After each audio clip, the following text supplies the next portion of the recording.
Welcome. In front of me is a OnePlus Nord 3, and today I'll show you a couple tweaks and tricks you can do on this device. So let's just get started by opening up our settings right over here, and I'm gonna start off with the section right here, home screen and lock screen. I have a couple of things here.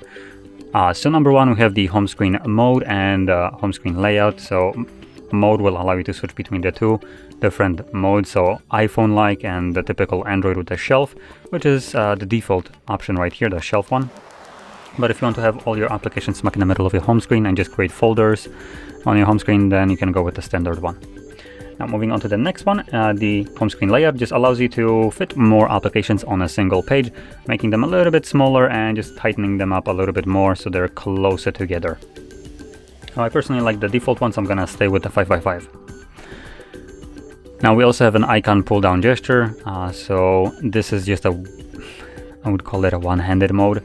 Might be useful for some people, though I personally find it hard to activate it sometimes. So just to demonstrate it, what you do is this. As you can see,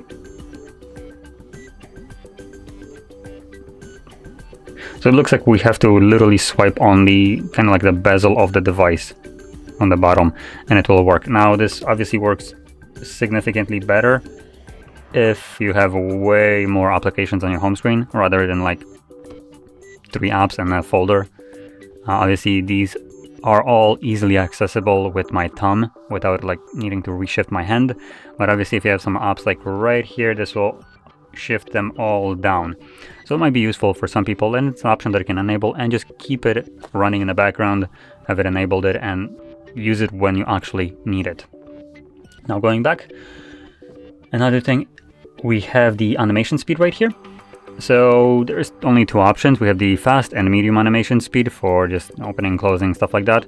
Now we do have option to increase it even further or remove animation altogether, but this would be done through developer options. So if you want to, you could just enable developer options and go in there, and you will find the setting, 3 different settings called animation transition scale, animation transition, there's animation speed, scale, and transition something. So there's 3 of them, and they should all be set to 1x by default, I believe, no matter what you even select right here. So if you want to, you can completely reduce it by like half of the animation speed, so it would basically be twice as fast, or you can completely remove those animations altogether. So from there, when you're doing some like opening and closing like this one, you wouldn't have this animation of window just kind of disappearing. The moment it triggers a close, it just kind of poofs out of existence. So it might look a little bit jarring, but obviously will be a faster, the fastest kind of animation, or lack thereof to be more precise. Now going back to the settings and sticking still with the home screen and lock screen, we also have the option right here, swipe down on home screen. This is set to shelf. Personally, I prefer notification drawer because it allows you to get the notification by just swiping down from like the bottom of your home screen, and it pulls down the entire notification and you can just extend it. Makes it a little bit easier to access it. You don't have to like reposition your entire hand to the top of the display, which is something that I personally like and use every time I can on any device, because I'll be honest, not every device actually supports this. Now moving further on, there is one little thing that I want to search for because I didn't actually prepare this one, but I remember that OnePlus has it, which is or at least used to, the ability to hide toggles from your status bar. So let's see. Status bar, so it's under notification and status bar, and yes, we can. So right here you can find a decent list of toggles that you have. Obviously if you use things like NFC, Bluetooth, and so on, it will be just permanently visible in here. But if, for instance, you're just like me and you have Wi-Fi always on and Bluetooth always on, you don't really freaking care about seeing this little icon in there. It just clutters your status bar. So what you can do is just turn it off, boom, it's gone. Now the NFC is still enabled, just to clarify this. As you can see, it's still on. It's just not appearing in your status bar anymore, giving you a much cleaner look for your device. Now let's see another one, Bluetooth, where is it? Am I blind? Oh, there we go, yes I am. So you can turn that off. Obviously you can turn off basically everything if you wanted to. You can also turn off time and battery percentage, battery style, so you can remove battery if you want to. You can change it to something different, like a circle for instance. Notification icons, we can change how the notifications right here are being displayed. So by default it's the first one, show icons, so it shows notification for each application with the app icon, but you can for instance accumulate it to a number of notifications that you have, and at that point you just know you have 3 notifications, but you don't know from what apps until you pull down your notification tray just to check it out. And obviously you can also just completely turn it off if you don't want it. Now moving on, we're gonna go into the display section. So I'm gonna close this, cancel, swipe to display and brightness. And right here we have the light and dark mode. We have the typical just switch, but below that we have a schedule light and dark mode. So when enabled, you can have it set either to from sunset to sunrise or on a custom timer. So you can select the start and end time. So light mode has from 6 a.m. till 10 p.m. at which point the device will switch to dark mode at 10 p.m.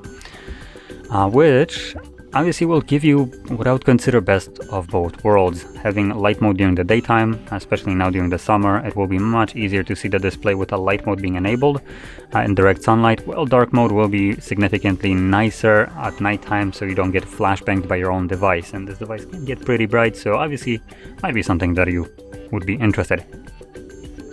Now going a little bit further down here, we have the screen color mode. And by default, almost every device sets it to vivid. Personally, I'm not a fan of vivid mode. I find it a little bit too overdone, the colors being a little bit too vibrant. So I personally like natural, but you can select it to be anything else, like Pro mode, so cinematic and brilliant. Cinematic basically uses the display P3 mode, which is supposed to be color accurate to some extent. Now I have no tools to check it out how accurate this is, but okay, yeah, let's I wouldn't say that this is accurate, but okay. From natural, which tends to be I think the more reasonable one, the cinematic I guess lives up to its name by completely overdoing the like orange and red color. As you can see, those are the primary colors that literally like start to radiate a light from it. So I think I will stick with the natural. That is what I personally like. But here you can choose whichever mode you want, whichever one you feel looks best to you. Now you also have at the bottom a color temperature, so no matter which one you choose, you can also change it to be more cold or warm. Warm meaning more orangish tones in general on everything, even the white. So as an example, you can see that becomes significantly warmer, and cold more bluish. So just select whichever one you want. There we go. And moving on to, let's see, we have 3 different options right here. So we have video sharpener or image sharpener, video color boost, and bright HDR video mode. So basically bright HDR mode might be one that you might be interested in. It is, I believe, an AMOLED display right here, or an OLED, whichever case. What this will do is when you are playing back HDR content, it will boost the brightness of the device a little bit harder to basically give you a more faithful representation. I guess I could call it like that. So obviously what should be bright will be now brighter, possibly to the mode that or to the brightness that it should be, while dark scenes will stay still dark. So it might be something that you're interested in. We do have a little bit of a caveat, so just to read this in, increase screen brightness when playing HDR videos. This will consume more power and can cause your phone to heat up. So presumably this might be using some like processing to also define what should be brighter, because this is not necessarily going off of the HDR content itself. It's just trying to edit it itself. So that's why your device might heat up a little bit more. Now in terms of video color boost, it's just a color mode. It makes it more vibrant, reduces the shadows. So yeah, if you're interested, you can check it out.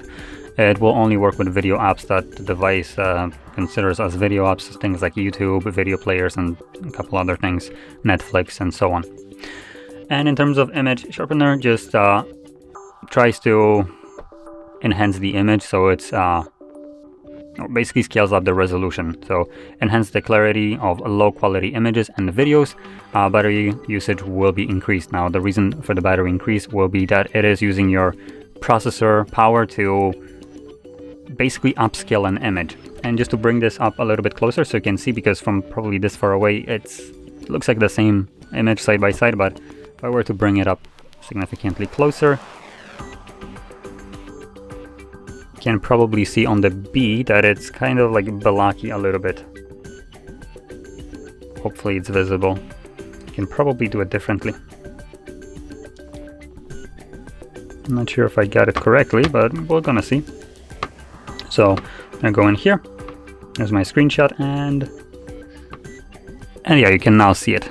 So you can see pixelated B right here, and it's kind of removing these pixelation on the side. Now this is a template image, so the results might not be this good, because this is a pretty good result, I would argue. So just keep that in mind. Now let's go back to our settings. And next thing I'm going to touch upon is the screen refresh rate right over here. Now we have a couple different modes. We have the auto select, high, and standard. Now this device is capable of running this display at 120 frames per second, giving you a buttery smooth animation and like scrolling look to it. So it's pretty nice. Now if you're planning to utilize this screen in its full 120 frames per second glory, I would recommend sticking with the auto. This will give you a better battery life while still retaining the benefits of this display. High just gives you a bigger drawback of your power, so your battery will last shorter while still providing you with everything that the auto mode does, minus the benefits of the auto mode. Like I said, auto mode will lower the refresh rate down when it doesn't need to run it at 120. So as an example, right here, this display wouldn't need to be run at 120 Hz, so it will drop, I believe, even below 60. Now we can check this out right now. So I'm gonna go into the about device and find the build number version. There we go. So I enabled developer options and additional settings, developer options, and what I'm looking for in here is the frame rate toggle.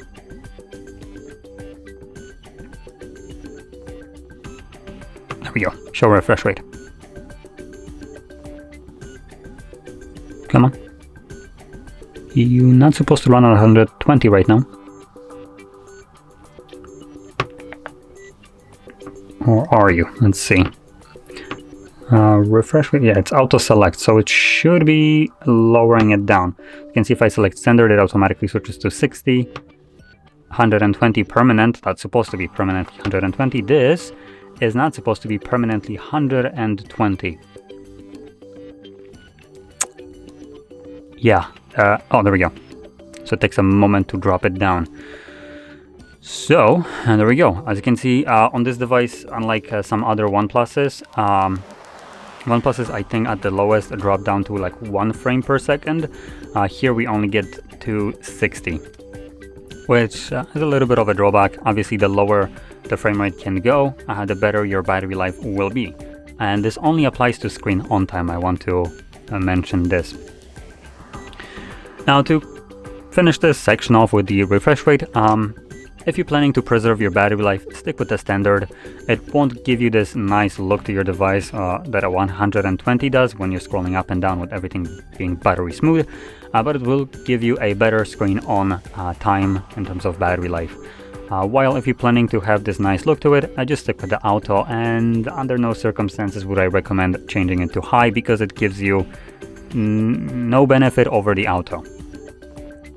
Anyway, moving on to the last option, it's going to be the side panel, which you can find right here. Now, It is called a smart sidebar if you're wanting to turn it off. That's what you would be searching for. And by default, it gives you a couple toggles and applications in here. Now we can select edit and we can add more toggles and more apps in here. So we can quickly access them wherever you are, because this panel is similar to like Samsung ones, accessible anywhere you are. So you should be able to get it in here. You can also take out the application, should be at least. Unless settings is not one of those that can split screen. Let's try. There we go. So as you can see, once you pull out the panel, you can easily split screen between apps.